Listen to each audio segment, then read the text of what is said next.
Welcome, Aaron, to What's the Startup? Welcome. What's the startup idea? What's going on? What's your passion?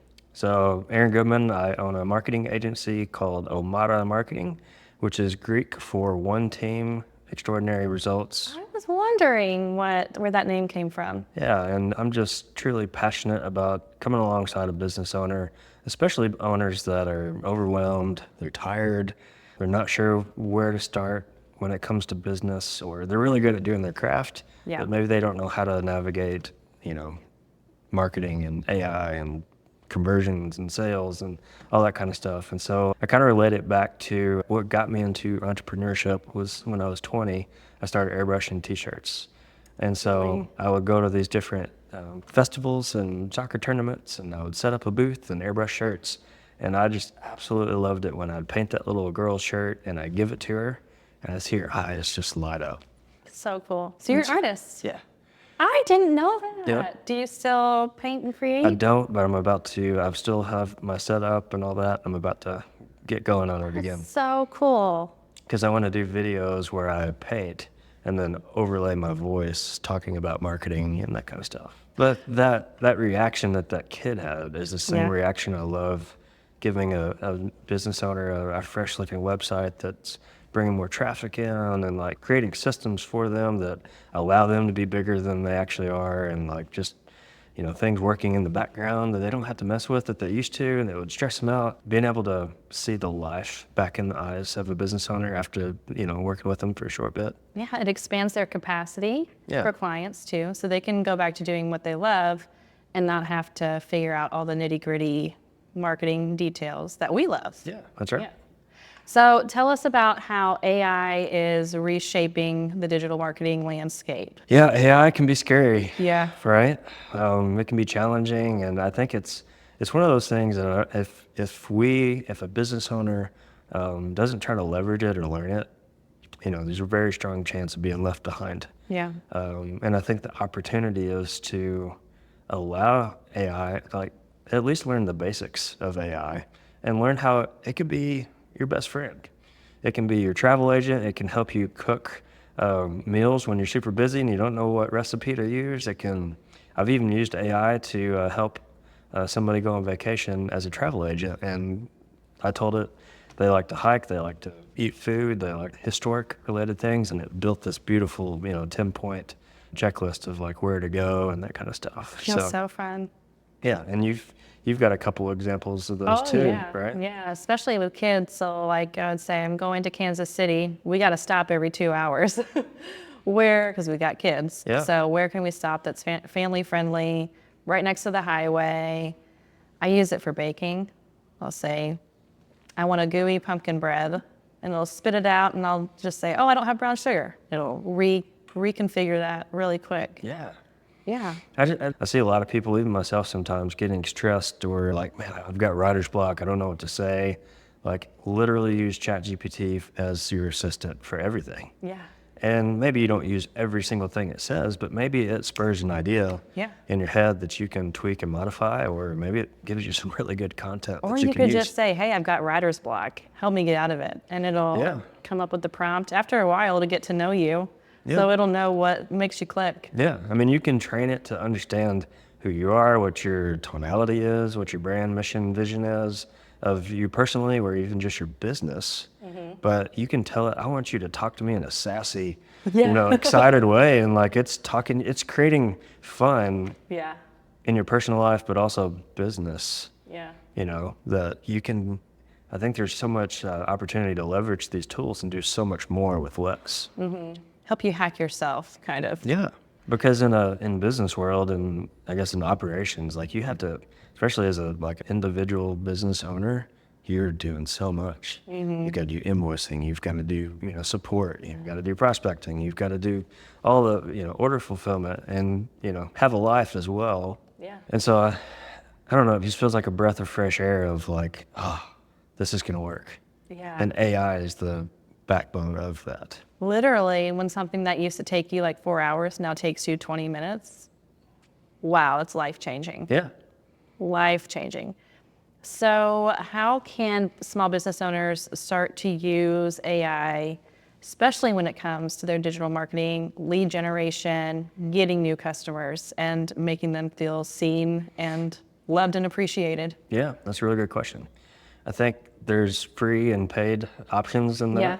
And I think the free version of that would be to you go into ChatGPT, create your own GPT, and basically train it on your business. Train it on the mission, vision of your business. Train it on the web pages on every single page, so it understands the breadth of what you do as a business, and understands the tonality of you, but then also tell it who your ideal customers are.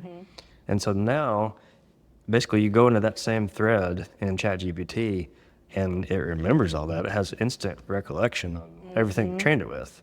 But you can also train it with your competition.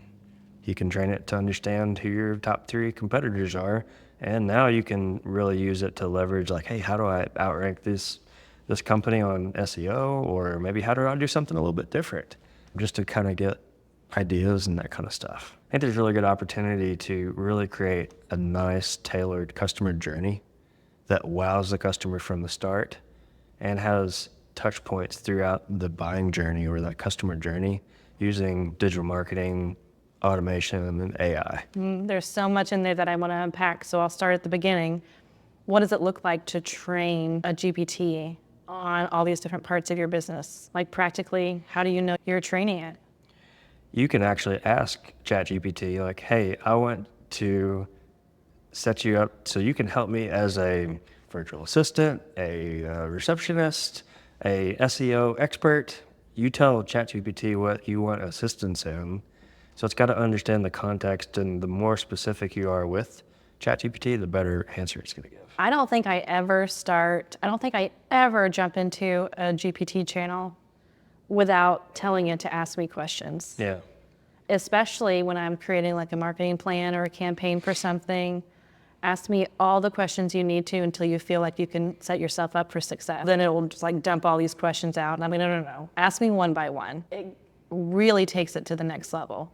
I think it likes positive feedback too. Yeah. Like if you like it, if you like the response, like, man, that was awesome. And Yeah. it'll be like, heck yeah, let's go. Yeah, I'm like, you're killing it. Keep going. Yeah. You're the best. So that when AI takes over the world, it remembers me. That's right. Oh, she was the nice one. Yeah. But you can have it call you certain things. You can, I like to, I've got an AI virtual assistant that I've created, and her name is Alice. But she's very empathetic. She's nice. Yeah. Alice is a rock star. She's the MVP every But day. she is. Well, you can call her right now on my phone and she'll answer. And You can call her. yeah. What does that look like? She's a voice AI. What does that mean? What's that? What does that mean? You can call her. Do you want to call her? Yeah, let's call her. Let's call her right now. I want to talk to Alice. All right. Let's do this. So you're going to call me. Okay. I'm going to go get somebody's phone. Okay. We're going to call Alice. Can I borrow someone's phone? We're going to call his GPT receptionist. Okay. Thank you. You found a candidate? Yes, this is Maggie's phone. Oh, that's funny. So it's 270. And I'll edit this part out so people don't have your number. Oh, that's fine. Unless you want people to have your number. You can call it if they want to. It's my business one, 270-518. 518. 9952. So it's calling me here. I could be a busy business owner and miss this call, but Alice is going to pick it up. Hey, you have reached Alice. I am Aaron's virtual assistant with Omada Marketing. How can I help you today? Hey, Alice. I'm new to marketing, especially digital marketing. How can Omada help me? Hey there. Omada Marketing can help you with a bunch of things like creating optimized websites, boosting your SEO, managing social media content, and even setting up an online booking system. We aim to make it all hands off for you so you can focus on what you love. What's the biggest challenge you're facing in your business right now? The biggest challenge I'm facing is getting positive reviews from my client. That's awesome that you're getting positive reviews. If you're looking for tips on how to get even more reviews, I can send you our top 5 simple marketing strategies. Would you like me to do that? Yes, please. I would love that, Alice. You're a rock star. Perfect. I will send you the text now with the tips. I've just sent you our top 5 marketing strategies to help boost your reviews. You're doing great, and I'm here to support you. Is there anything else you'd like to know or discuss?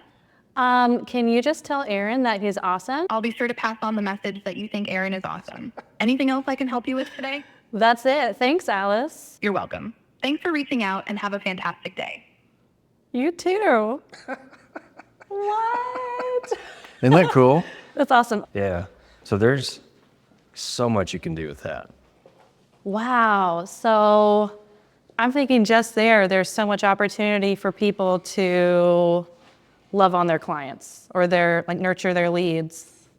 Yeah. I mean, there's, especially with if you got a plumber, a HVAC guy, a realtor, somebody that's really trying to be intentional with in person and the phone's ringing off the hook, like that could be the first line of defense. And then even if it was urgent, if you said, I want to speak to Aaron, it would have actually transferred to me. Oh, okay. But you can train it with different things like the Google reviews. It sent it to you. There's other things too that it can send as well. But then this is a full transcript.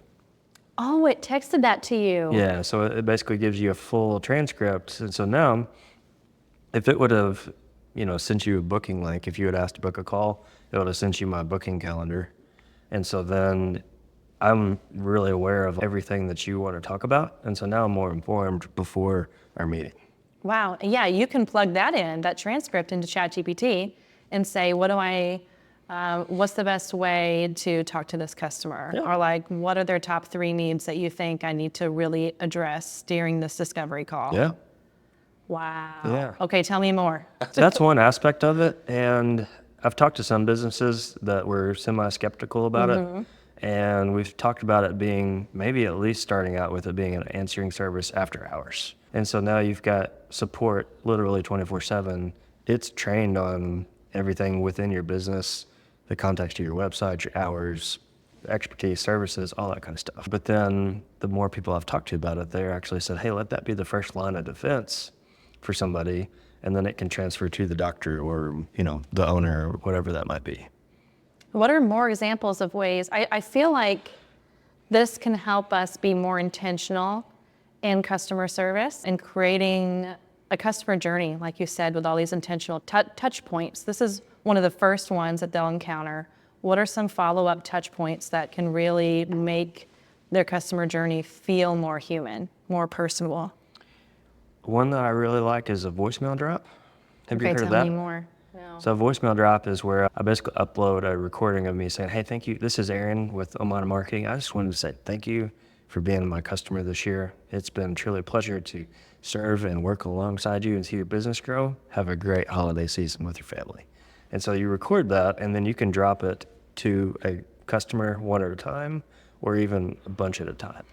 So it'll go to their voicemail? It goes to their voicemail inbox. It calls them one time, you can't even answer the call, and then it just puts it in their inbox. So we're seeing doctors use that like after a procedure, like, hey, just checking in, making sure everything's okay. If you're experiencing any pain or whatever, let us know, give us a call at this number. Or even before the visit, hey, I noticed you're on schedule to come in tomorrow. I just want to say we're looking forward to, seeing you. And it's the doctor's voice. Mm-hmm. And so it's when would a doctor have time to call? And so that's just an intentional. Yeah.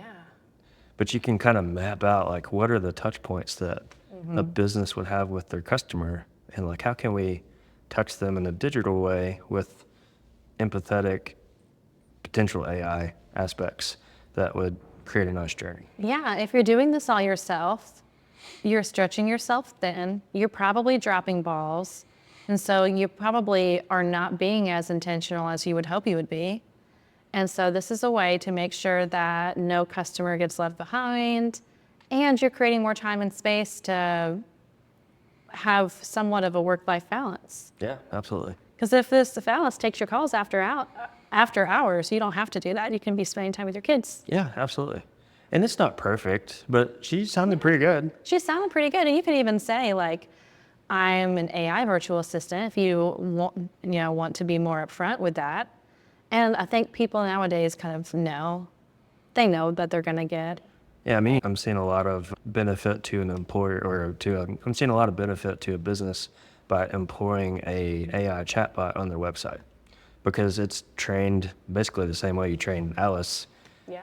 She's also supporting the website questions, and she's really a guide. Because she's an expert now on the business and anything else that you train it with. You can even train Alice with a Word document in a Google Drive. So imagine like throwing a bunch of documents, Q&A documents in a Google Drive, and now she's an expert at all those in the folder. So she's on the website, lives there 24/7. 1 o'clock in the morning, somebody comes on the website, is able to communicate with her and ask questions. She can guide them to the right page. She also asks contact details. So now it's converting it into a lead. So now you can follow up with that person.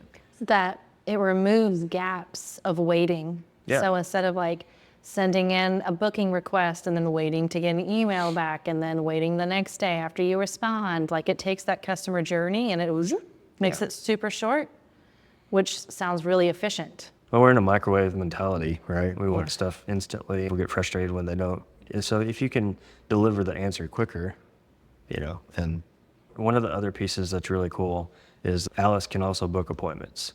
And so if you're doing your online calendar with Alice, she knows all your availability. And so you can just say, hey, do you have anything available at Thursday? And it's able to completely handle the booking. Oh, that's so cool. So you mentioned we can start employing AI at different touch points. How can a business owner who's never done this before, maybe even is new to the concept of crafting a customer journey, how do they start mapping it out and understanding what their customer journey looks like? It just starts with like, what's the first problem that your business solves? And I would say that first problem that a business solves needs to be a lead magnet on a website. And maybe that is too technical, but I don't know. I just like to draw a line like, okay, what's the first problem that my business solves? And then what's the next problem after I fix the first problem, and just kind of go on from there. Mm-hmm. And then you can kind of see, okay, how can I create empathetic, humanistic touch points? Maybe I use a little AI and automation, but how can I really do something different than the competition in a digital way? How can you use AI to help understand your customers even better before they come to you, knowing what their problems are, what they're looking for? How can you use AI to understand them, get inside their heads a little bit? I think I would go back to that GPT and say, hey, these are my ideal clients, and I'd like to get to know them a little bit better. Can you help me understand their top 5 problems or challenges that they run into? How would you do that? So one thing that I've done as a copywriter, I spend most of my time in research mode and audience research. So whenever I had a new client, I would do customer interviews and customer surveys. Then I'd take all that data and I'd put it into a GPT. And then I would say, develop a customer avatar, like simmer this all down into an ideal client. And then I'd have it assume that role. Okay, become this client. I'm going to ask you some questions. And then I would say, like, what keeps you up at night? What's your biggest fear? If you don't get this solved, what are you afraid is going to happen? Mm-hmm. Then you start getting into their heads. And it's not perfect, but it gives you a really solid jumping off point for your messaging. I like it. Yeah. And then you can twist it back around like, okay, now pretend you're my brand and I'm this ideal client. Yes. Now I'm going to ask you questions. And you can even, okay, you're the ideal client. I'm your friend. Now I'm asking you about this company. What do you say? Yeah, you can get crazy with it. I love it. Comparing it to Walt Disney. Like Walt was all about the experience, right? And so he even went to the extent of going to purchase a hot dog at the hot dog stand, and he walked and ate it like a normal person would, and he counted how many steps he would have. So if you go to Disney World, you notice that 25 steps, there's a trash can. Oh, okay. It takes you 25 steps to eat a hot dog? Yeah. Wow. Yeah. And so if you take that and flip it on its head to now we've got the ChatGPT version of kind of what you just mentioned, of being able to go and get into our client's head, think through it from their perspective. What are some of your other favorite ways to use ChatGPT? I've kind of played around with the images just a little bit. Really? Yeah, it's not It's the a little best. wonky. It's a little wonky, but at the same time, I like Gary Vee. Yeah. And he's kind of like me, like he doesn't strive for perfection. Yeah. But I think it allows you to get an idea and then take that idea and either recreate it yourself or maybe use text. It's not good at text at all. But as far as the image goes, it's created some pretty cool images for me. Yeah, I used to try to make it create graphics, and I don't even know where it was pulling the copy from. It was all wonky, but it was a good starting place. I was able to find something that I kind of liked and send it to my designer and say, I like where this is heading, but I need you to put your flavor on it. Right. There's some other ways you like to use ChatGPT, especially for businesses. I think a big way would be creating social content. Yeah. Like understanding like, hey, here's my challenge that I'm working on. You're in the ChatGPT model that you've had trained already. And so, hey, help me create 5 social posts about XYZ. And they may not be perfect, but it is something to kind of get you onto the next level and not overthink it. Anything that you typically put into prompts. So for example, we talked about whenever we're jumping in on a project, we say, ask as many questions as you need to. I always tell it not to be yappy, be sparse with emojis. Is there anything else you like to tell it often? I tell it to not be salesy. Don't be salesy. Yeah, because I know sometimes it seems like it's default to sales and unlock and empower, and it's not. So I'll usually take that, and then it gives me enough. It gives me 80% there, and then I like to tailor it to how I like to talk, or how my customer likes to talk. Oh yeah, talk in the voice of or use the language of my customer. Talk in their language. That's always good because then it uses actual words that they are using to describe their own problem, which is different than how we would describe it because we know their problem is actually this, but they don't know that. So they think it's something different. What are some of the biggest misconceptions you're finding that your clients or that business owners in general have about AI? I don't know. It seems like a lot of people are scared that AI is going to take their job or it's going to take away from their unique aspect. But I think the unique aspect is you. That's you watching this video. It's the human aspect of it. And if it can empower you to do more with less and handle a lot of the different other aspects of business, it allows your more authentic side to branch out. It gives you so many more ways to be creative. Like I'm thinking about just that voicemail drop that you mentioned. Well, what if you got your team together and you sang a Christmas carol? Like, that's kind of silly, but what are some creative ways that you and your team can show your clients that you care about them? It just feels like it opens more doors for you to have fun and be yourself. So, yeah. And showcase your brand. Yeah. Yeah, like how would your brand have fun if it were a person? Are there any upcoming trends or anything you see coming down the pike for AI that people need to not be afraid of when it comes, but like be excited about? Something I've been playing around with a little bit is the cloning AI avatar. Really? Yeah. Oh yeah, that one freaks me out a little bit. It's a little creepy.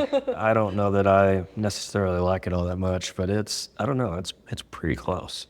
I think we're probably 6 months to a year maybe from that being really, really close. I feel like the voicemail drop and all the voice thing, I feel like that's pretty new.